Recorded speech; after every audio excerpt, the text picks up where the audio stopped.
A polar bear can survive temperatures that would kill most mammals. But what happens when the greater danger is no longer the cold?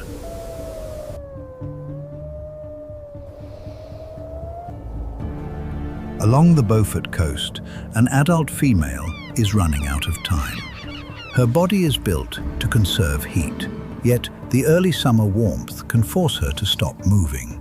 Her cub depends on milk produced from reserves that cannot be replaced without a seal. And beneath every step, the hunting platform is separating into drifting flows, unstable ridges, and widening channels of black water.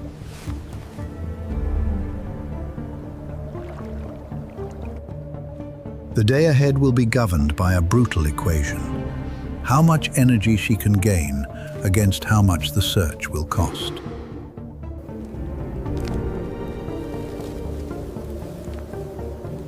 Around her, wolves test defensive herds, wolverines stalk migrating geese, and life beneath the ice transfers microscopic stores of fat toward the largest predators in the Arctic.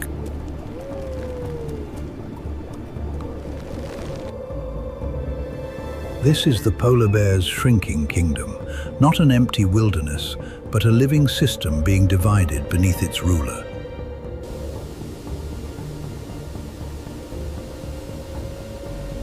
Before darkness deepens, one hunt must succeed.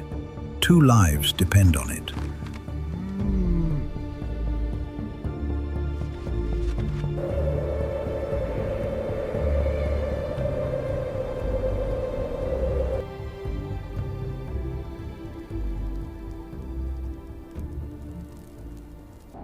At -5 Delesse, the coastal plain of the Arctic National Wildlife Refuge appears almost motionless. Yet the boundary between land and sea is already being rebuilt.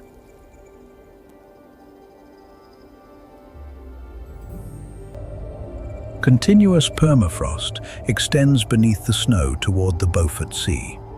Their edges collide, fracture, and rise into pressure ridges, while submerged ice keels descend beneath the surface.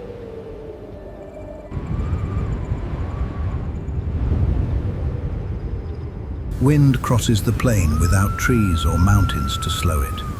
Dry snow travels horizontally over the frozen ground, then settles in the sheltered sides of the ridges. Coastal springtails, only a few millimeters long, crawl over frozen leaves before loose snow begins filling the gaps around them.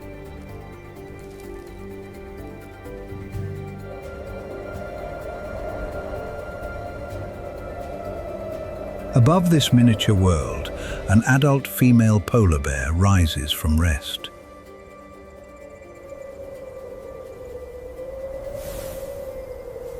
A mature female commonly weighs about 150 to 250 kilograms. Beneath her pale coat, dense underfur traps insulating air, while outer guard hairs help repel water after swimming.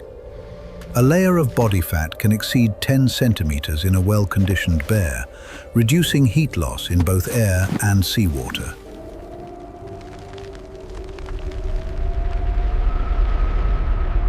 But insulation cannot solve the problem inside her body.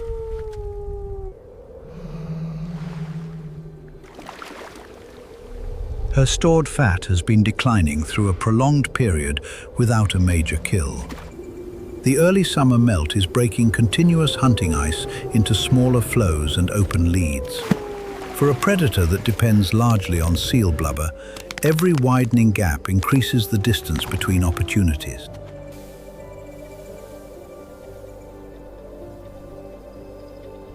She begins moving along the coastal edge, head lowered into the wind. Her broad paws distribute her mass across the surface. Rough pads, fur between the toes, and curved claws provide traction on hard ice. Each step leaves a deep track in snow and frozen mud.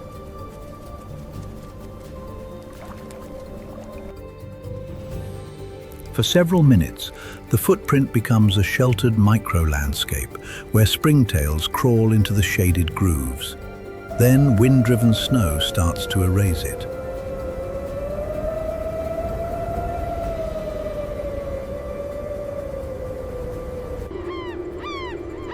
Overhead, gulls and Arctic terns begin crossing the coast. Their respiratory systems are built for the continuous demands of flight. Air sacs maintain one-way airflow through the lungs, allowing fresh air to pass across gas exchange surfaces during both inhalation and exhalation.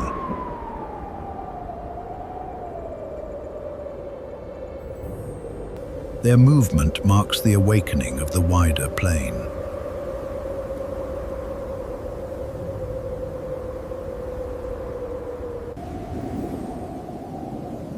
Farther inland, porcupine caribou travel across softening tundra. Their large hooves spread under pressure, reducing how deeply they sink into wet ground. The same hooves can scrape through snow to reach lichens and act as paddles during river crossings.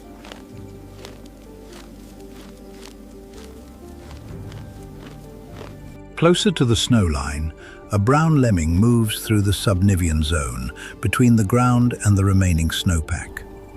This narrow layer provides protection from wind and sudden temperature changes. Because a lemming has a high surface area to volume ratio, it loses heat much faster than a large mammal.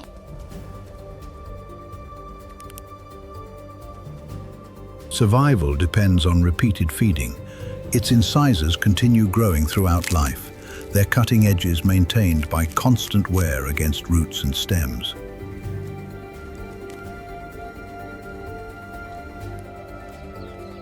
The bear moves past without reacting.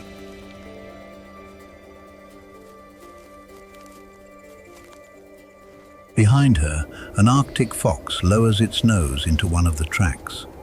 Dense fur covers even the soles of its feet, helping limit heat loss against frozen ground. Blood vessels in the legs also transfer heat between outgoing and returning blood, reducing the amount lost through the pores.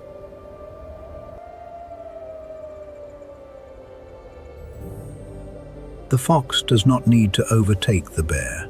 Following her may be enough. A successful seal hunt could leave scraps worth far more than the energy required to trail her.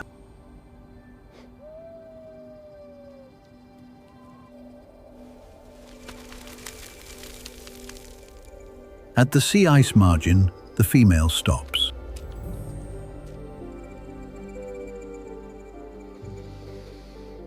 Somewhere ahead, a ringed seal is maintaining a breathing hole. Using the strong claws on its foreflippers, the seal repeatedly scrapes new ice from the opening. Ringed seals can keep such holes open through ice up to 2 meters thick. Their blood and muscles also store large amounts of oxygen, allowing some dives to continue for more than 20 minutes.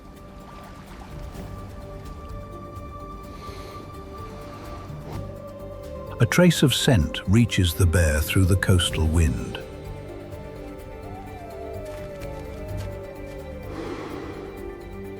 Her posture changes immediately. She lowers her chest and begins crawling, spreading her weight across the ice. Sound travels efficiently through a solid surface, so each movement must be controlled.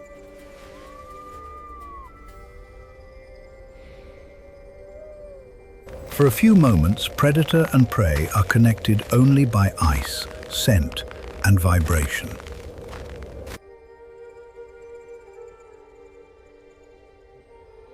Then the seal withdraws beneath the surface.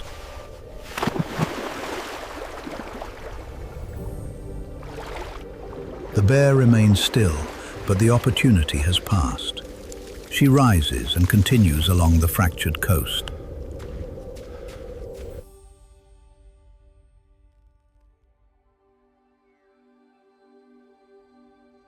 Nearby, Pacific walruses rest in dense groups on floating floes. Large males can weigh well over 1,000 kilograms.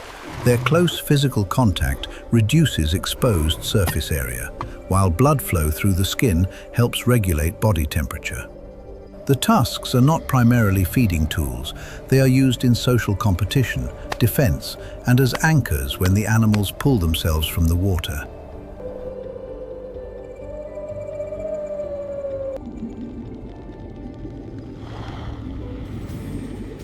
Beneath them, the food web begins with organisms almost too small to see.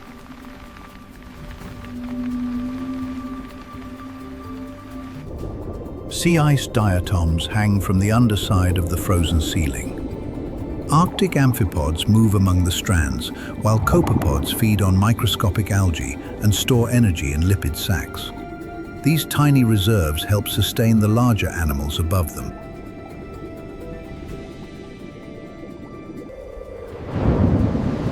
A bowhead whale moves through the concentrated plankton with its mouth open. Some adults reach around 18 meters and weigh more than 70 metric tons. Baleen plates approaching 4 meters in length filter copepods from the water. Its blubber may be nearly half a meter thick, and some individuals are believed to live for more than 200 years.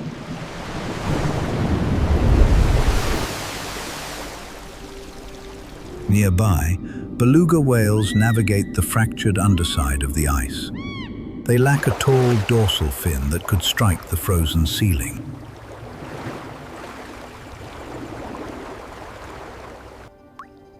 At the seafloor, common eiders complete the descent.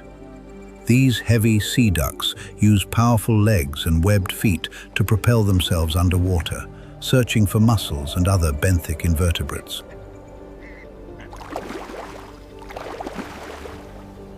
Much of the prey is swallowed whole. Later, a muscular gizzard crushes the shells.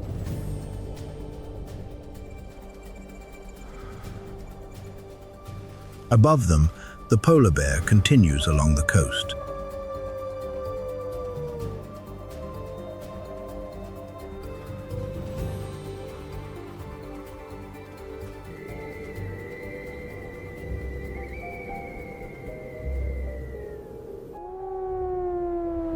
As the female polar bear continues along the coast, the strengthening light reveals how quickly her hunting ground is changing. White ice reflects most incoming sunlight, but the dark water between the floes absorbs far more heat.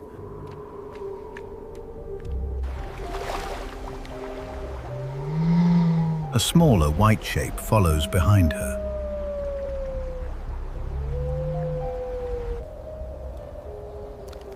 The cub steps into the tracks, already compressed by its mother, avoiding the cost of breaking a new path through the softening surface.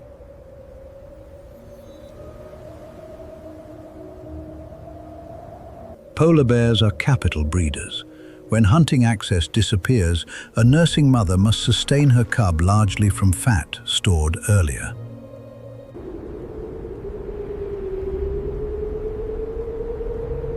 The cub is following more than a trail. It is following its only source of survival.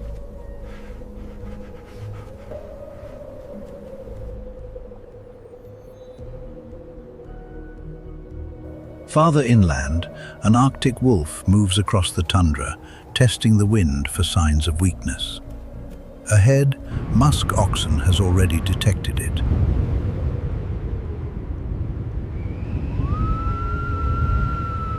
The adults close around their calves, presenting horns and heavily built forequarters toward the predator. Beneath their long guard hairs lies kiviot, an underwool so fine that it is thinner than cashmere and about 8 times warmer than sheep's wool. The thick bases of the horns merge across the forehead into a reinforced boss designed to absorb violent impacts.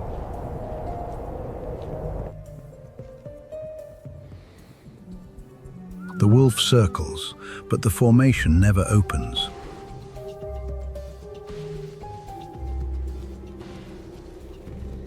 There is no isolated calf, no broken perimeter. Entering that wall would mean risking injury for uncertain reward. So the wolf turns away.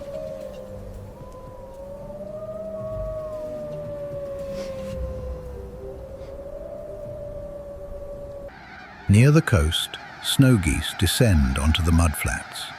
They raise their wings sharply to create drag, using reversed aerodynamic force to slow before their feet touch the soft ground. Almost immediately, they begin pulling roots from the mud.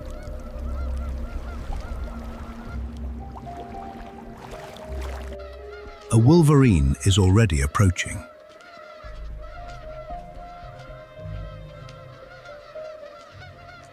Its broad, plantigrade feet spread its weight across the unstable surface. Wolverines also possess unusually large hearts and lungs for their size, adaptations that support endurance across snow and rugged terrain. But endurance cannot overcome flight.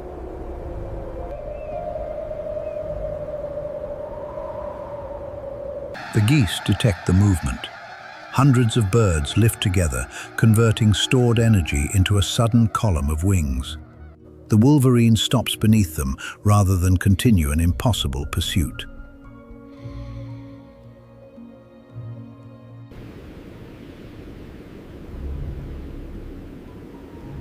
Around these larger encounters, the warming tundra is awakening at another scale.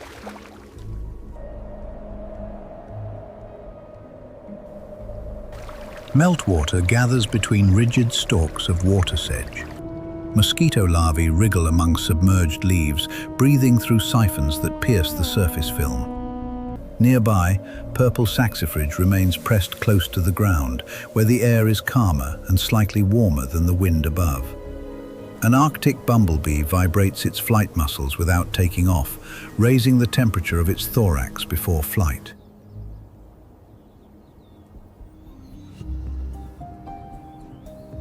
Yet for the largest animals, the same warmth is becoming a threat.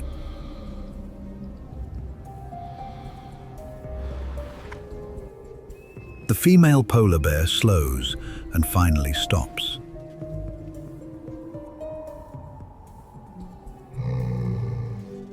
Her thick fur and blubber are highly effective in freezing water, but during sustained movement, they trap heat generated by muscle. Polar bears possess few functional sweat glands, so they cannot cool efficiently through the skin.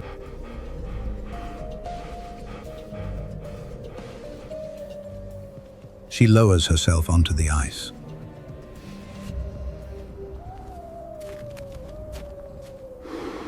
Her belly presses against the colder surface, allowing heat to leave by conduction. Her mouth opens, and her breathing accelerates. Moisture evaporating from the tongue and respiratory passages carries heat away with each breath.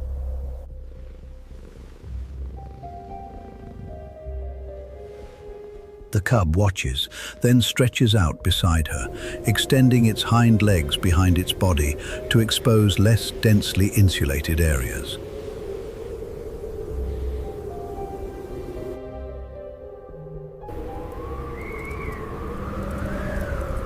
Across the tundra, the porcupine caribou herd also comes to a halt.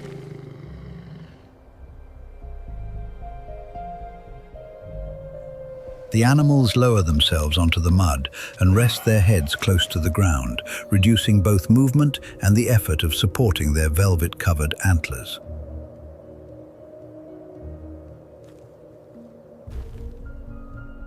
The wolverine retreats beneath a shaded outcrop and begins panting.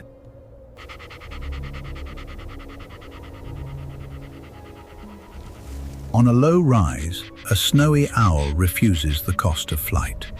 Females can approach 3 kilograms, making the species the heaviest owl in North America, with a wingspan reaching about 1.45 meters. Instead of launching into the air, the owl holds its wings away from its body, exposing less insulated regions.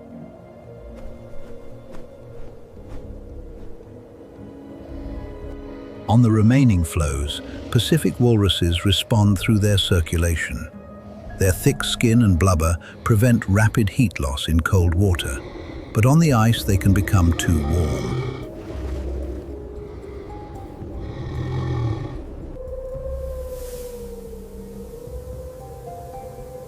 Below the ice, the response is quieter.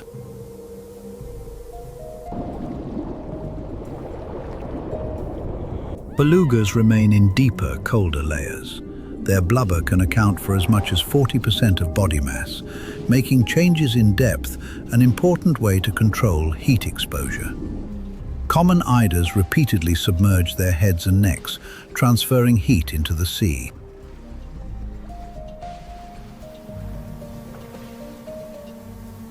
Arctic cod hover beneath the frozen ceiling. These small fish are strongly associated with sea ice and form a critical bridge between plankton and predators, such as seals, whales, and seabirds.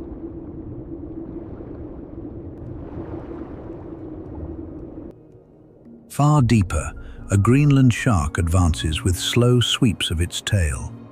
Radiocarbon analysis of eye lenses suggests the species can live for at least 272 years.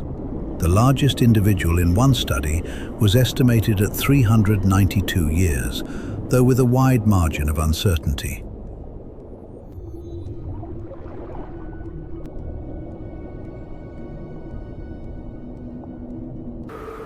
Above it, almost the entire ecosystem has reached the same decision.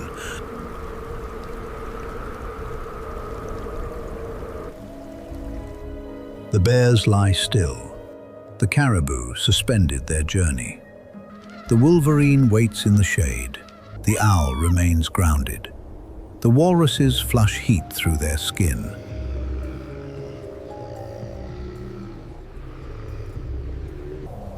For the female polar bear, the loss is no longer measured only in broken ice.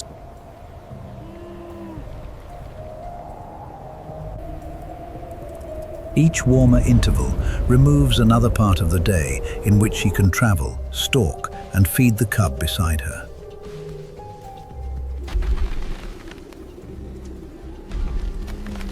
Her kingdom is shrinking in space.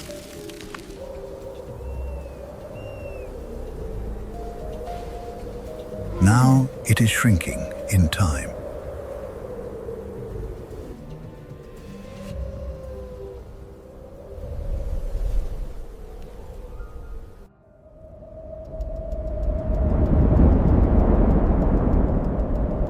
The first signal is not carried by scent, but by sound.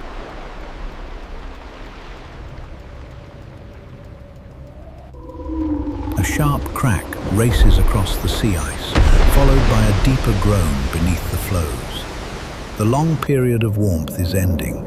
As the coastal air cools, the frozen surface contracts, storing tension until new fractures tear through its weaker seams.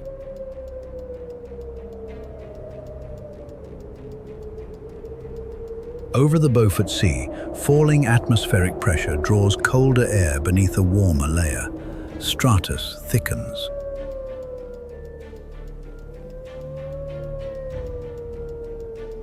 Against one of those walls, the female polar bear rises.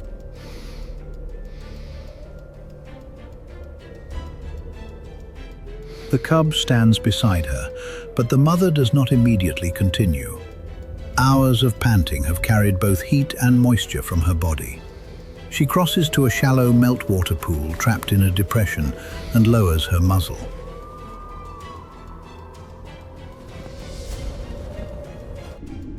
The water contains an Arctic world of its own. Stems of water sedge lean over the surface. Mosquito larvae twist among submerged leaves, rising through the water film to breathe through narrow siphons.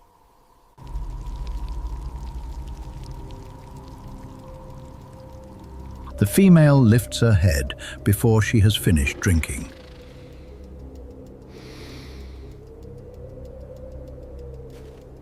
Something has entered the wind.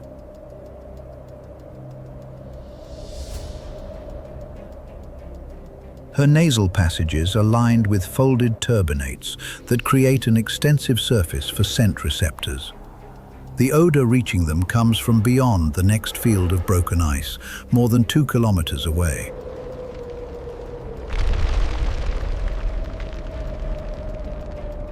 A bearded seal is resting on a floe.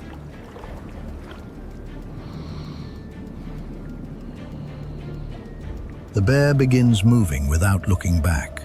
Her head drops below the line of her shoulders.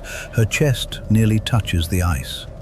Instead of walking, she pulls herself forward with slow movements of the forelimbs, placing each paw with enough control to avoid scraping the surface.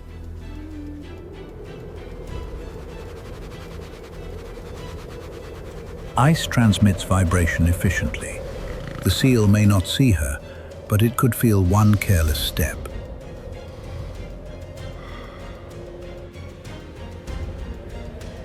The cub follows until the mother reaches a pressure ridge. There she turns and leaves it on the sheltered side of the wall.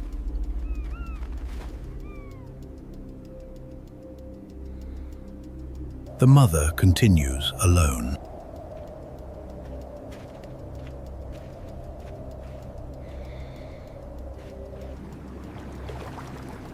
Beyond the ridge, the floe carrying the bearded seal lies isolated by dark water.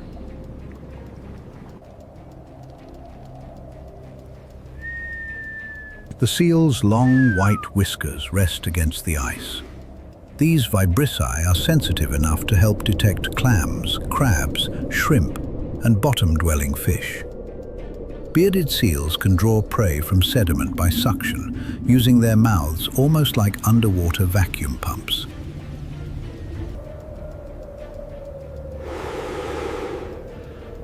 Now, the same whiskers may detect disturbances made by a predator.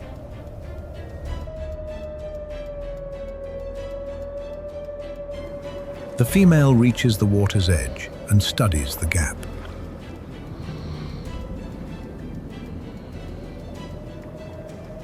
Above the surface, the pressure ridges appear as low, frozen hills. Below it, their keels descend like submerged cliffs, forming walls, overhangs, and narrow passages.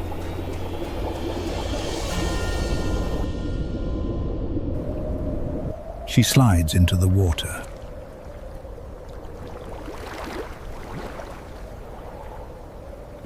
There is no leap and almost no splash. Her broad forepaws begin pulling her forward, supplying most of the propulsion, while the hind feet trail behind and help guide her body around the first ice keel.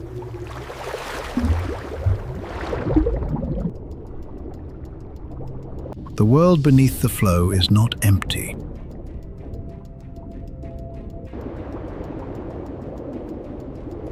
Chains of brown-green sea ice diatoms hang from the frozen ceiling, capturing the limited light that penetrates the ice. Tiny oxygen bubbles travel along the underside of the ice, while marine particles descend into the darker water below.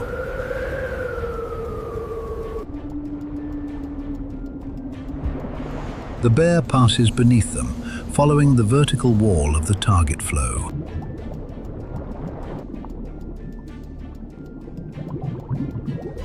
She cannot defeat the seal in an open water chase. Once submerged, the seal's streamlined body and powerful hind flippers would carry it away. The female must reach the edge before the animal begins to move.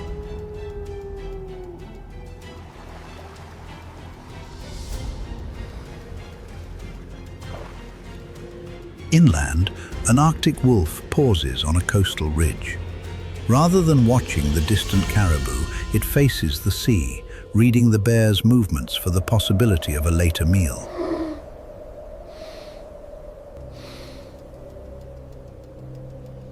Behind the pressure ridge, the cub remains still.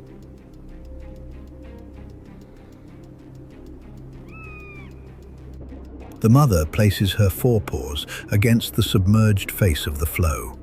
Slowly, she allows her body to rise.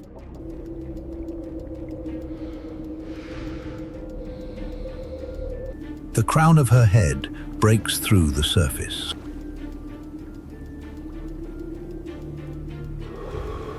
Then her eyes.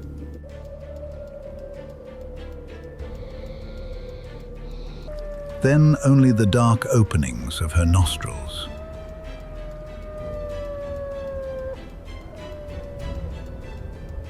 The bearded seal is still resting above her.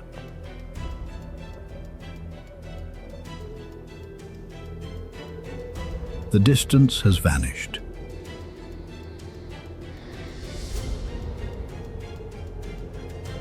Now the entire hunt depends on a few silent seconds.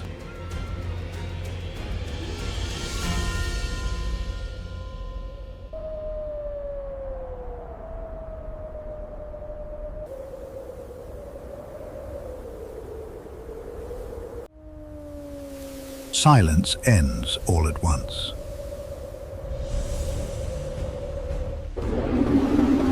The female explodes through the black surface beside the floe. Her forequarters rise first, driven by powerful strokes beneath the water, and her claws strike the ice before the bearded seal can complete its turn. The seal twists toward the edge, but the bear lands across the escape route.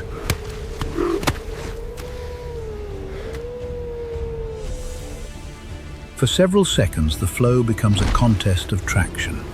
The seal's streamlined body is built for water. The bear must keep it on the ice. Curved claws penetrate skin and blubber, anchoring her weight as her jaws crush the skull. Then the movement stops.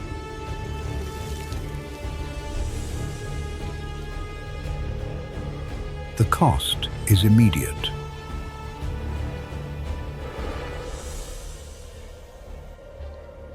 She drags the carcass away from the unstable edge, where one shift could return both animals to the sea.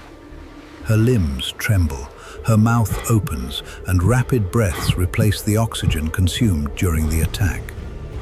Polar bears are sometimes described less as ordinary carnivores than as lipivores, predators specialized for fat. Seal blubber is highly digestible and provides more than twice as much energy per gram as muscle, making this carcass worth far more than its mass alone suggests.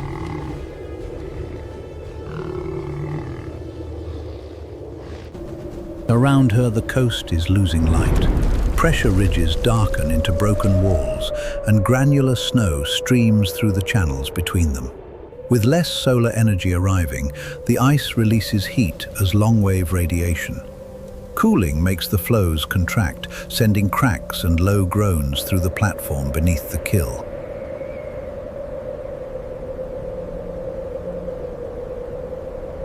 At the scale of centimeters, the struggle has left another record.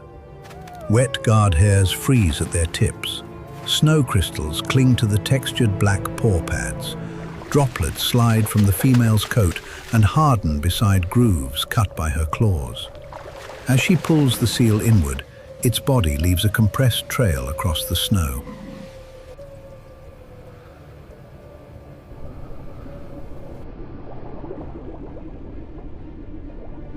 Below that trail, the marine system is already responding.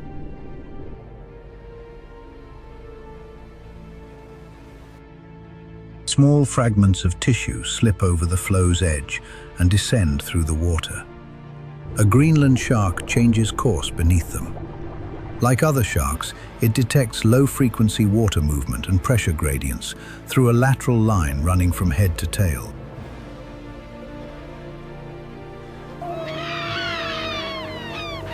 Glaucous gulls arrive quickly and drop toward exposed tissue.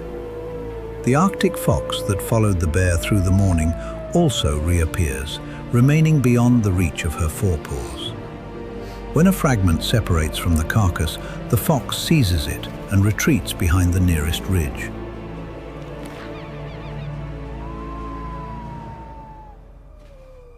The female does not pursue it.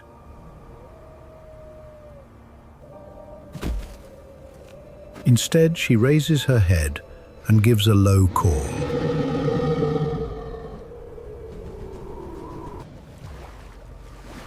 Behind the pressure ridge, the cub moves.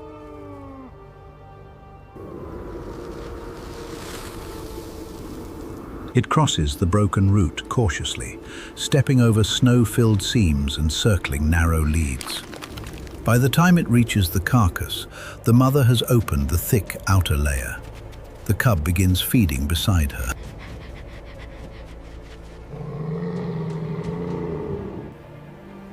They choose blubber first.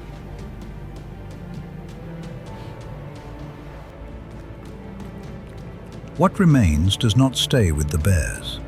Gulls carry small pieces into the air. The fox removes another fragment. Fat and tissue falling into the water become available to amphipods, fishes, and deeper scavengers. One kill begins moving through the entire coastal food web.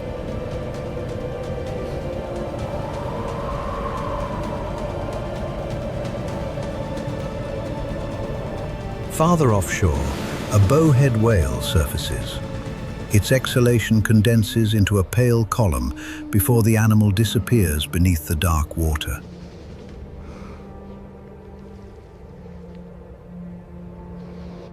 Inland, porcupine caribou stand nearly motionless as the temperature falls.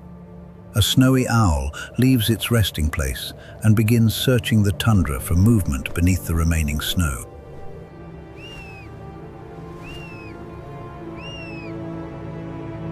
The bears finally turn away from the carcass.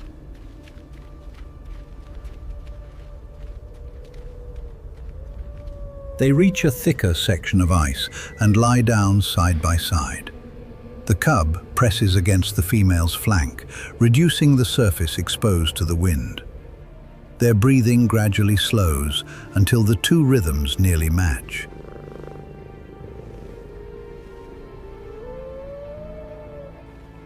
For one cycle, the female has recovered the calories that keep both bears alive.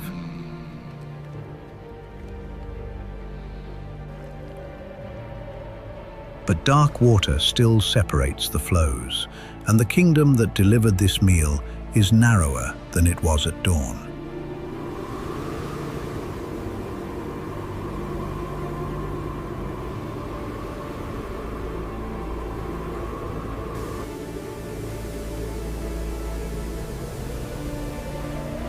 Tonight, on the stable ice, they rest. But miles away, across the darkening permafrost, the melting snow has awakened a completely different giant, and its hunger is absolute. Discover the solitary journey of the Alaskan grizzly right here